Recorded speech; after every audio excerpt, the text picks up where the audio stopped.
இன்றைக்கு நாம் தியானிக்க இருக்கிற வசனம் லூக்கா 6:45 வசனம். நல்ல மனுஷன் தன் இருதயமாகிய நல்ல பொக்கிஷத்திலிருந்து நல்லதை எடுத்து காட்டுகிறான். பொல்லாத மனுஷன் தன் இருதயமாகிய பொல்லாத பொக்கிஷத்திலிருந்து பொல்லாததை எடுத்து காட்டுகிறான். இருதயத்தின் நிறைவினால் அவனவன் வாய் பேசும். இருதயத்தினுடைய நிறைவினாலே அவன் வாய் பேசும். அப்போ ஒரு நல்ல மனுஷன் அவனுடைய இருதயத்திலிருந்து நல்ல பொக்கிஷத்திலிருந்து நல்லதையே எடுத்து பேசுகிறான். ஆனா பொல்லாத மனுஷனும் அவனுடைய பொல்லாத அந்த இருதயத்திலிருந்து அந்த பொல்லாத பொக்கிஷத்திலிருந்து அவன் என்ன பண்றான், அவன் வார்த்தைகளை பேசுறான்னு பாக்குறான். அப்போ ஒரு மனுஷனுடைய வார்த்தை எப்படி வருதுன்னா இருதயத்தின் நிறைவினாலதான் அந்த வாயானது பேசுது. அப்ப தப்பா நம்ம யோசிக்கும் போது அந்த வார்த்தையும் தவறுதலாக தான் வருது, தப்பான வார்த்தைகள். ஆனா நம்ம நல்ல வார்த்தையை நம்ம இருதயத்திலிருந்து நல்ல பொக்கிஷத்திலிருந்து நல்ல வார்த்தையை நாம எடுத்து பேசும்போது அதுவும் அந்த இருதயத்தின் நிறைவினாலதான் வாய் பேசும். அப்ப அவனவனுடைய இருதயத்தின் நிறைவினால வாய் பேசுதுன்னு பாக்குறோம். மத்தேயு 12:36 வசனத்துல மனுஷர் பேசும் வீணான வார்த்தைகள் யாவையும் குறித்து நியாய தீர்ப்பு நாளிலே கணக்கு ஒப்புவிக்கப்பட வேண்டும் என்று உங்களுக்கு சொல்லுகிறேன். அப்போ ஒவ்வொருத்தரும் வீணான பேச்சுகள், வீணான வார்த்தைகள், இந்த நாள்ல நேரத்தை நம்ம வீணாக்கி கொண்டு இருக்கிறோமா? வீணான வாக்குவாதங்கள், வீண் பேச்சுகளுக்கு நம்ம இடம் கொடுத்திருந்தோம்னா எல்லாவற்றுக்கும் நம்ம ஒரு நாள்ல தேவ சமூகத்துக்கு முன்பாக கணக்கு ஒப்புவிக்கணும். அதுதான் நியாய தீர்ப்பு நாள்ல கணக்கு ஒப்புவிக்க வேண்டும் அப்படின்னு இங்க கர்த்தர் ஆண்டவராகிய இயேசு கிறிஸ்து சொல்லுகிறத நம்ம பாக்குறோம். மத்தேயு 12:37 பாருங்க. ஏனெனில் உன் வார்த்தைகளினாலே நீதிமான் என்று தீர்க்கப்படுவாய், அல்லது உன் வார்த்தைகளினாலே குற்றவாளி என்று தீர்க்கப்படுவாய். அப்போ நம்ம பேசுகிற வார்த்தை எப்படிப்பட்டதா இருக்குதோ அதன்படிதான் நமக்கு நியாயம் தீர்க்கப்படும், இல்லையா? நம்ம தவறுதலான வார்த்தையை பேசினா நம்ம குற்றவாளிகளாக தீர்க்கப்படுவோம். நல்ல வார்த்தைகள் நம் வாயில புறப்பட்டு வந்ததுன்னா நம்ம அது நீதிமானாக தீர்க்கும். அப்போ அவனவன் வார்த்தையினாலே தீர்ப்பு செய்யப்படுகிறதுன்னு பாக்குறோம். நீதிமொழிகள் 4:23 வசனம் சொல்லுது, எல்லா காவலோடும் உன் இருதயத்தை காத்துக்கொள்ள, அதை நின்று ஜீவ ஊற்று புறப்படும். ஏன்னா பரிசுத்த ஆவியானவர் உன் வாயை விரிவாய் திற, நான் அதிலே நாவியை நிரப்புவேன்னு சொல்றாரு இல்லையா? அவர் வார்த்தையினாலே, அவர் வார்த்தையே வல்லமையா வரும்போது, அது பரிசுத்த ஆவியில நிரம்பி வரும்போது அங்கே நமக்கு விடுதலையும் சமாதானமும் உண்டு. அந்த ஜீவ தண்ணீர் ஊற்றானது எங்க இருந்து தான் புறப்படுது? நம்முடைய வாயில இருந்து தான் அது புறப்படுது. அதனால அந்த இருதயத்தை நீங்க என்ன பண்ணுங்க, எல்லா காவலோடும் காத்து கொள்ளுங்க. ஏன்னா இருதயம் தான் மகா கேடு, மகா கிறுக்குள்ளதா இருக்குதுன்னே வேதவசனம் சொல்லுது. அப்ப இருதயத்துல நல்ல நினைவுகள், நல்ல யோசனைகள், நல்ல சொற்கள், அதுதான் நம்ம இருதயத்துல இருந்து புறப்பட்டு வரணும். அது மத்தவங்களுக்கு பிரயோஜனமா இருக்கணும். நீதிமொழிகள் 4:24 பாருங்க, வாயின் தாறுமாறுகளை உன்னை விட்டு அகற்றி உதடுகளின் மாறுபாட்டை உனக்கு தூரப்படுத்துன்னு சொல்றாரு. அப்ப தாறுமாறான காரியங்கள் எங்க இருந்து வருது? நம்ம வாயில இருந்து தான் அந்த வார்த்தைகள் புறப்படுது. அதை விட்டு அகற்றுங்க. அதை உங்களிடத்துல இருந்து அதை அகற்றி போடுங்க.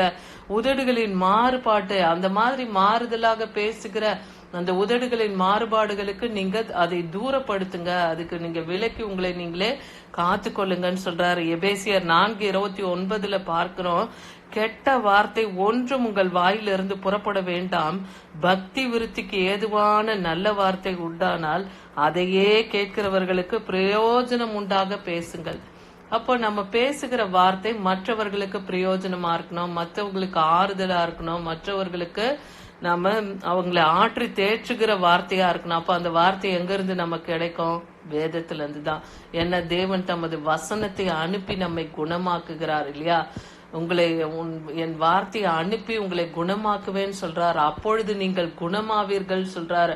அப்போ இன்னைக்கு என்னென்ன பாடுகள், பிரச்சனைகள், வேதனைகள், பலவீனங்கள் எது இருந்தாலும் கர்த்தருடைய வார்த்தையை கொண்டு மற்றவர்களுக்கு போஷித்து அவர்களை நாம ஆற்றி தேற்றுக்கிறவர்களா இருக்கணும். அவர் வசனம் நம்மை ஆற்றி தேற்றி பலப்படுத்தும். அவருடைய வசனம் எல்லார் கண்களிலிருந்தும் எல்லா முகங்களிலிருந்தும் கண்ணீரை துடைக்கொண்டே இருக்கு. அப்போ ஆறுதல் செய்கிற வார்த்தை, அப்போ நல்ல வார்த்தை உண்டானால் அதையே கேட்கிறவர்களுக்கு பிரயோஜனம் உண்டாக பேசுங்கன்னு எபேசியர் 4:29 பாக்கிறோம். எபேசியர் 4:30 பாருங்க. அன்றியும் நீங்கள் மீட்கப்படும் நாளுக்கென்று முத்திரையாக பெற்ற தேவனுடைய பரிசுத்த ஆவியை துக்கப்படுத்தாதிருங்கள். இன்னைக்கு பரிசுத்த ஆவியினாலே நம்மளை நிரப்பி இருக்கிறாரு. அவருடைய முத்திரையாகி அந்த பரிசுத்த ஆவியை நமக்கு கொடுத்திருக்கிறாரு.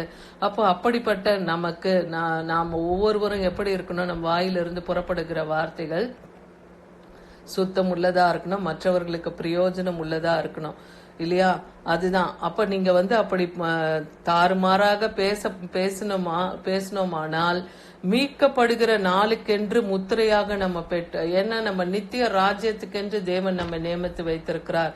நமக்கு மீட்கப்படும் நாளுக்கென்று தேவன் கொடுத்திருக்கிற அந்த முத்திரையான பரிசுத்த ஆவியை நாம நம்முடைய வாயின் கெட்ட வார்த்தைகள்னாலே தேவனை துக்கப்படுத்தக்கூடாது. பரிசுத்த ஆவியானவரை துக்கப்படுத்தாது இருங்கள்னே வசனம் சொல்லுது.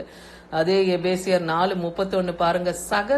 சகலவித கசப்பும் கோபமும் மூர்க்கமும் கூக்குரலும் தூஷணமும் மற்ற எந்த துர்குணமும் உங்களை விட்டு நீங்க கடவுது. அந்த எதனால அந்த கெட்ட வார்த்தைகள் நமக்குள்ள வருதுன்னா, இருதயத்துல இருக்கிற கசப்பு, கோபம், மூர்க்கம், கூக்குரல், தூஷணம், இது எல்லாமே துர்குணத்துடைய காரியங்கள். அப்ப அந்த துர்குணத்தை இந்த காரியங்கள் தான் வெளிப்படுத்துது. அப்ப அந்த கிரியைகள் நம்மை விட்டு நீங்கணும். அப்ப தேவனிடத்துல நாம கேட்கும் போது கர்த்தர் அந்த கசப்பு, கோபம், மூர்க்கம், தூஷணம் இது எல்லாவற்றையும் அவர் எடுத்து போட வல்லவரா இருக்கிறார். தேவனிடத்துல நம்மை சுத்திகரிக்கும்படியாக நம்ம கேட்கணும். அதே போல எபேசியர் 4:32 சொல்றார், ஒருவருக்கொருவர் தயவாயும் மன உருக்கமாயும் இருந்து கிறிஸ்துவுக்குள் தேவன் உங்களுக்கு மன்னித்தது போல நீங்களும் ஒருவருக்கொருவர் மன்னியுங்கள். அப்போ இந்த தூஷணமான வார்த்தை வருவதுக்கு காரணம் நம்ம மன்னிக்காத தன்மையினாலதான் அது வருது. அப்போ ஒருவருக்கொருவர் நீங்க மன்னிங்க, தேவன் உங்களை மன்னிக்கிறது போல நீங்க மற்றவர்களை மன்னிங்க. ஏன்னா நம்ம கடன்களை தேவன் மன்னிக்கிறார், அதில் போல நீங்க மற்றவர்களுடைய கடன்களை மன்னிக்க. கடன்கள்னா சொல்லப்படுறது பாவங்கள் இல்லையா? நம்ம செய்யற பாவத்தை தேவன் எப்படி மன்னிக்கிறாரோ அது போல மற்றவர்களுடைய பாவங்களே நீங்க மன்னிச்சிருங்க. அப்படி நம்ம மன்னிக்கும் போது நம்ம வாயிலிருந்து கசப்போ, கோபமோ, மூர்க்கமோ, தூஷணமான வார்த்தையோ, கூக்குரலோ உண்டாகாது. யோவான் 7:32 சொல்றாரு, என்னிடத்தில் விசுவாசமாய் இருக்கிறவன் எவனோ அவன் உள்ளத்தில் இருந்து ஜீவ தண்ணீர் உள்ள நதிகள் ஓடும். அப்போ தேவனை விசுவாசிக்கிறவர்கள் நம்முடைய இருதயத்துல எது பொங்கி பொங்கி வரும்? பரிசுத்த ஆவின் வல்லமையின் நிறைவு நம்மளை பொங்கி பொங்கி வரும்போது அது ஒரு நதியை போல, அந்த ஜீவ தண்ணீர் ஊற்றை போல அது வரும். கர்த்தருடைய வார்த்தை மாத்திரம்தான் வல்லமையா நம்ம வாயிலிருந்து புறப்பட்டு வரும். அப்ப நீங்க என்னிடத்திலே விசுவாசமா இருங்கள்னா, தேவனிடத்திலே நம்ம விசுவாசமா இருக்கும் போது ஜீவ தண்ணீரின் நதிகள் நம்ம இடத்துல இருந்து புறப்படும்னே சொல்றாரு. சங்கீதம் 141:3 படி இன்னைக்கு நாம என்ன செய்யணும்? இப்படி தூஷணமான வார்த்தைகள் வரக்கூடாது. நம்முடைய நல்ல இருதயத்துல இருந்து, நல்ல பொக்கிஷத்துல இருந்து தான் நம்முடைய வார்த்தைகள் வெளியில வரணும் இல்லையா? அவனவன் வாயின் நிறைவுனால, இருதயத்தின் நிறைவுனாலதான் அவன் வாய் பேசுன்றாரு. அப்ப நம்ம இன்னைக்கு என்ன பண்ணோம்னா, கர்த்தருடைய கரத்திலே நம்ம வாய்க்கு காவல் வைக்கும்படியாய் தேவனிடத்துல கேட்கணும். சங்கீதம் 141:3 படி, கர்த்தாவே என் வாய்க்கு காவல் வெய்யும், என் உதடுகளின் வாசலை காத்து கொள்ளன்னு சொல்லி நம்ம கர்த்தரிடத்துல ஒப்புவித்து இந்த நாள்ல ஜெபிக்கும் போது கர்த்தர் தன்னுடைய வார்த்தையின் வல்லமையினாலே நம்மை போஷிப்பார். மற்றவர்களுக்கு ஆறுதலான வார்த்தையை கொடுக்க அவருடைய வசனத்தினாலே நம்மை நிரப்புவார். அப்ப இன்னைக்கு நம்ம தேவனிடத்துல நம்ம வாயை ஒப்புவித்து தேவனுடைய கரத்துல கொடுக்கும் போது கர்த்தர் அதை பிரயோஜனமாய் மற்றவர்களுக்கு பயன்படுத்துவார். நம்முடைய வார்த்தை எல்லாம் உப்பு போல சாரமேற்றப்பட்டு மற்றவர்களுக்கு பிரயோஜனமா எடுத்து தேவன் பயன்படுத்துவார். ஆமீன்.